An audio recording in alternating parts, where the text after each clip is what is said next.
El pecado, una palabra socialmente difícil. No sé si te pasa lo que a mí, pero cuando escuchamos la palabra pecado, realmente es complicado entenderla, es complicado entender a lo que se refiere.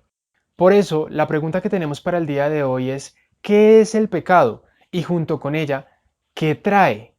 ¿Qué trae el pecado? ¿Cuáles son sus consecuencias? Eso será lo que definiremos hoy a la luz de la palabra de Dios. La primera respuesta Dios nos la ha dado en el libro de Primera de Juan.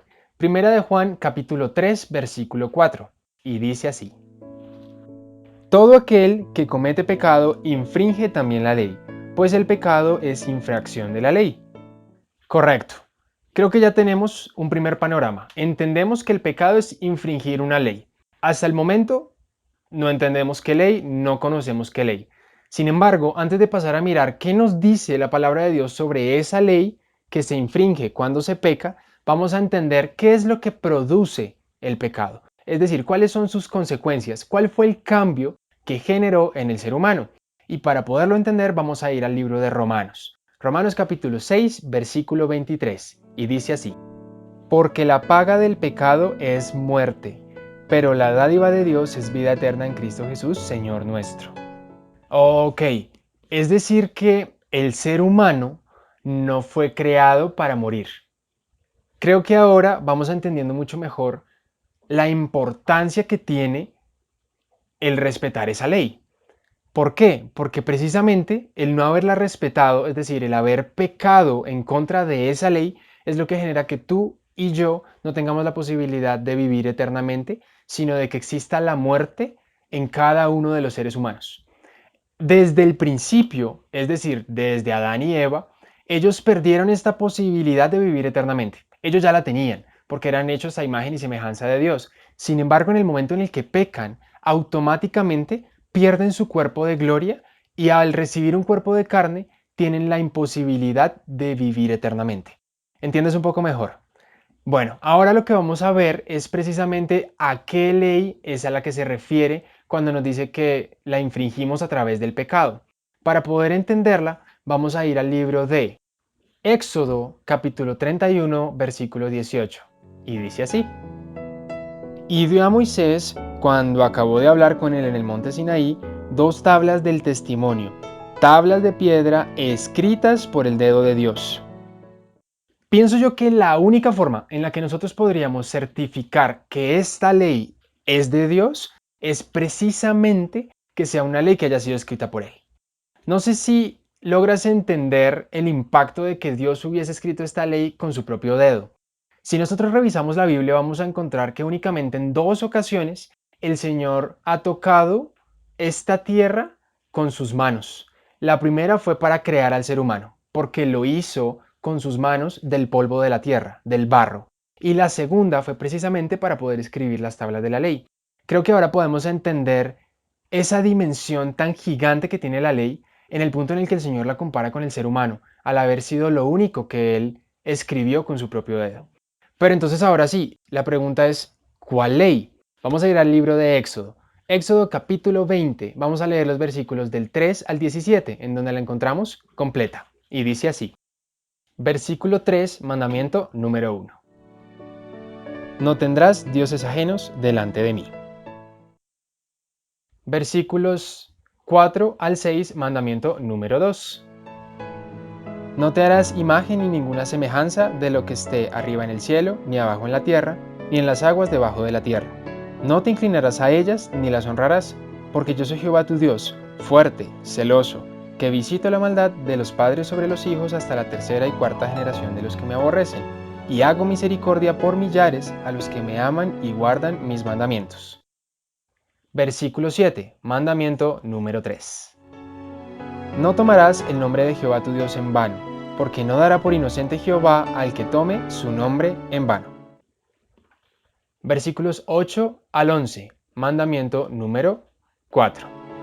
Acuérdate del día de reposo para santificarlo. 6 días trabajarás y harás toda tu obra, pero el 7º día es de reposo para Jehová tu Dios. No hagas en él obra alguna, tú, ni tu hijo, ni tu hija, ni tu siervo, ni tu criada, ni tu bestia, ni el extranjero que está dentro de tus puertas, porque en 6 días hizo Jehová los cielos y la tierra, el mar y todas las cosas que en ellos hay, y reposó en el séptimo día.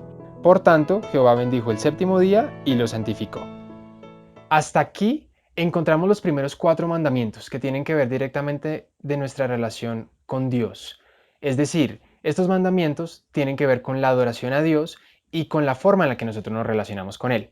Ahora vamos a ir con los siguientes mandamientos, del 5 al 10, en donde encontraremos un perfil un poco diferente. Versículo 12, mandamiento número 5.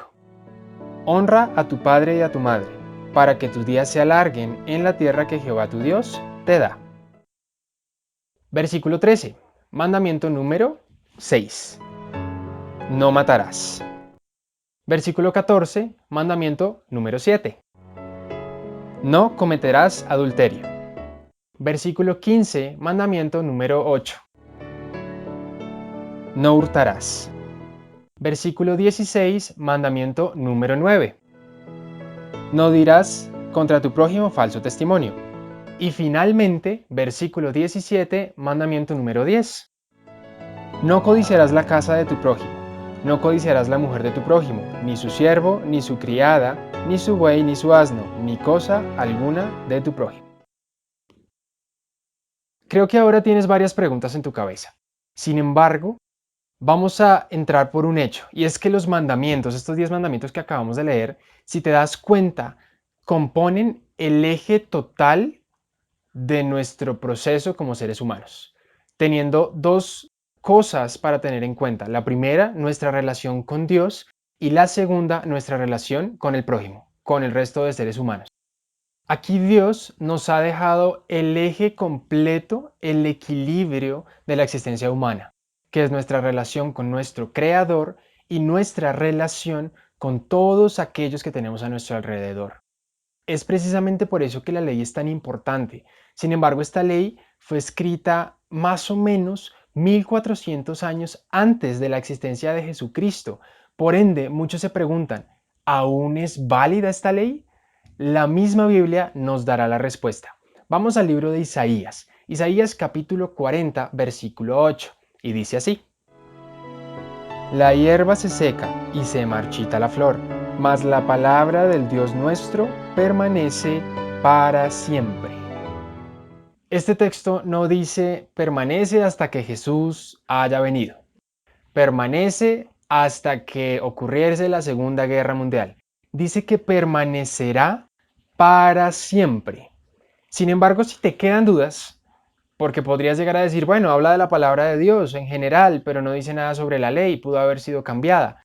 Para poder entenderlo con mayor precisión, vamos a ir al libro de Lucas. Lucas capítulo 16, versículos 16 y 17. Y dice así: La ley y los profetas llegan hasta Juan.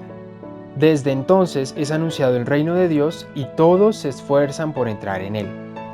Pero es más fácil que pasen el cielo y la tierra a que se frustre una tilde de la ley. ¿Entiendes la magnitud? Estas palabras que estoy leyendo fueron dichas por Jesucristo mismo. Eso hace que nosotros entendamos que el Antiguo Testamento tiene una profundidad increíble, que aunque muchos actualmente lo desmeriten y aunque muchos digan que Jesucristo la anuló, el mismo Jesús en este texto nos está diciendo que la ley y los profetas, de los cuales él habla en todos los evangelios, van hasta Juan el Bautista. Por ende, nosotros podemos entender que el Antiguo Testamento es la base de nuestra creencia en el Señor. Y el Nuevo Testamento es solo un refuerzo, es un apoyo, es una ayuda, es una consolidación en la cual podemos ver cómo todas estas profecías del Antiguo Testamento tuvieron cumplimiento. Y de la misma forma podemos entender que el reino de Dios viene con la segunda venida de Jesucristo. Jesucristo en este texto nos aclara algo muy importante y tiene que ver con que primero pasarán el cielo y la tierra, es decir, primero se acabará este mundo, antes de que se frustre, antes de que se cambie, antes de que se modifique la ley. Por ende, estos mandamientos que leímos en el libro de Éxodo son la base, no son otros, no han sido cambiados, no fueron modificados. Esos mismos son la ley que hasta el día de hoy, en el año 2020, nos rigen como cristianos.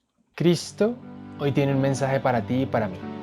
Y este mensaje puede que nos cueste entenderlo, ¿Por qué? Porque vivimos en un mundo en el que el pecado se ha vuelto algo normal.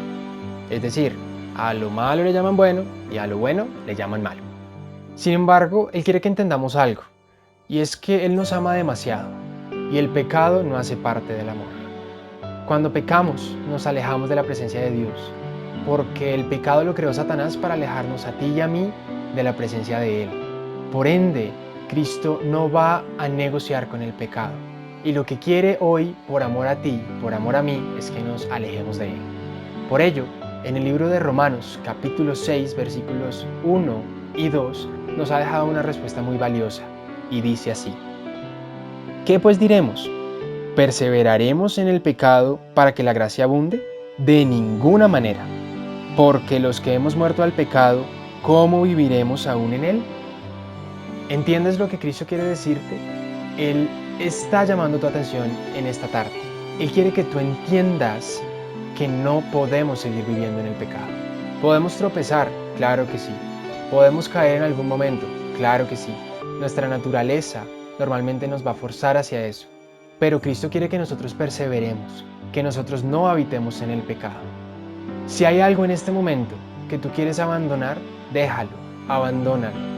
Cristo te está esperando con las puertas abiertas y para ello quiere que tú tengas la posibilidad de salir de allí. Por eso, en esta tarde quiere dejarte un texto adicional y lo vamos a encontrar en el libro de Proverbios. Proverbios, capítulo 28, versículo 13, y dice así: el que oculta sus pecados no prosperará, pero el que los confiesa y se aparta de ellos alcanzará misericordia. Confiésale tus pecados al Señor. Vive esa oportunidad de ser limpio de nuevo. Ten certeza de que Cristo te ama como a nadie en este mundo. Quiere tener la oportunidad de limpiarte con el objetivo de que no vivas más en el pecado. ¿Quieres saber cómo? Lee la palabra del Señor. Instrúyete. Permite que sea la palabra del Señor la que te guíe hoy y siempre. Que el Señor te bendiga.